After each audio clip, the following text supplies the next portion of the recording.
Imong hunahunaon kung unsa ka ka-bless gyud karon sa imuhang pagkatao karon, kung unsa gyud ang mga butang nga naa sa imuhang kaugalingon, ang imuhang mga naangkon sama sa mga butang nga naa sa imuhang mga naangkon nimo nga ikaw ang wala sa uban. Mao gyud na imuhang tan-awon ug imo gyud hunahunaon unsa gyud ka ka-bless, blessingan gyud ka sa Ginoo aron lang maangkon nimo ang imuhang mga pangandoy sa imong kinabuhi.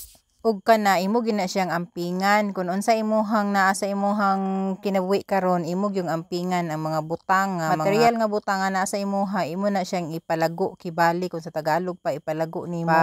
Panalitan gasa siya sa Ginoo sa imuha, panalitan unsa nga talent nga maayo ka mo kanta, so ipalago nimo na siya ug imong i-share sa uban. Kung maulawon ka mo share ngadto or mo apil-apil og mga programa or talents, example ingana didto ka sa simbahan, imong i-share ang imong tingog didto, mahimo kang choir aron pod nga gamit ang imuhang talento. Panalitan maayo ka mo drawing, so imo nang ipakita nga maay ka mo drawing, imong itabang sa uban nga kadto nang hinahanglan nga magpa-drawing ana.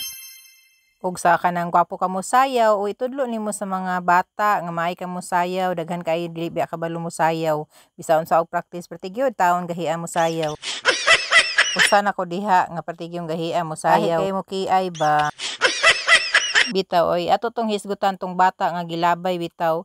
Luoy kayo ang bata ang gilabay. Unsa wala niyo gihunahuna unsa ka ka-bless nganong naa kay bata nga gihatag. Wow. Kay daghan gyud kaayo ang mga nanginahanglan og bata, ug daghan kaayo ang mga nagminyo magtiayon nga wa gyud intawon gipalaran sa anak.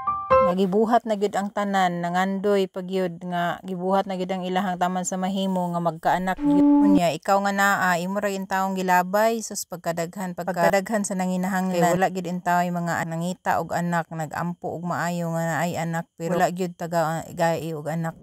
Nya ikaw bless kay ka kay kitagaan, pero usahay man gud ingana man gud tano, di pud nato mahusga, di pud ta makahusga kay wala pud tay katungod manghusga. Ang ato lang diha usahay maabot sa atong panahon, abot gyud ang panahon gadi nato makita kung unsa ta ka bless bulahan nga gihatagan ta sa Ginoo sa mga butang. Wa nato nakita nga grabe man dai ta ka pinangga sa Ginoo, gihatag sa Ginoo sa ato ang mga butang nga importante gyud kaayo nga wala sa uban gani. Wow.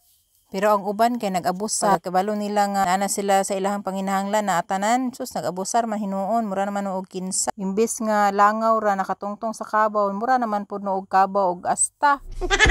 Ato lang timan-an, atong timan-an kung nahatagikan. Kay ta magpalabi sa atong pagpalabi-labi ka mapahitason, kay mubalik ra gyud na sa imuha. Pagbalik ana sa imuha with interest pa.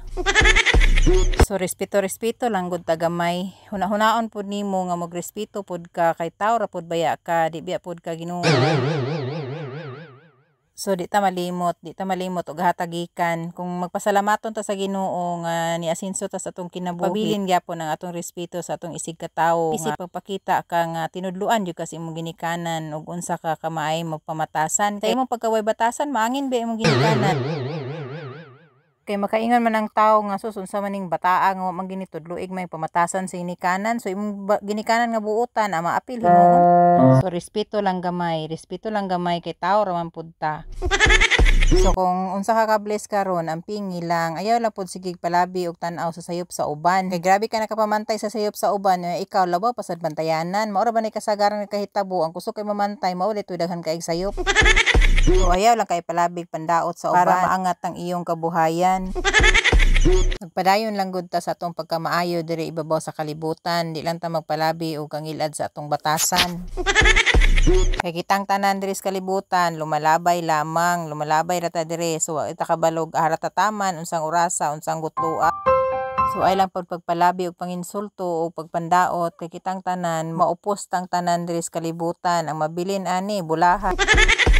So kung maayo ka, yes, I salute you, maayo ka. Wow. Pero di na nimo na kinahanglan nga daoton pang uban aron makita imong kamaayo, kay makita naman na siya daan ang imuhang kamaayo ug kadaotan, makita na siya kanunay sa katawhan.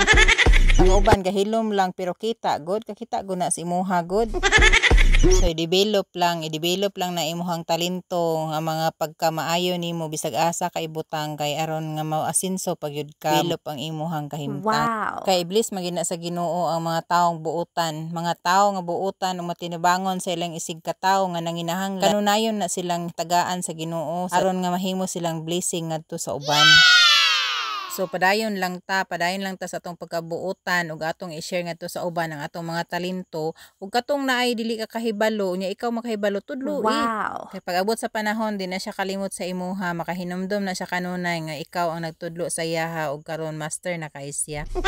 Padayon nato og develop ang mga talento nga gihatag sa Ginoo sa atoa kay aron ma-share nato ngadto sa uban ug mudaghan pa kini ug mo lambo.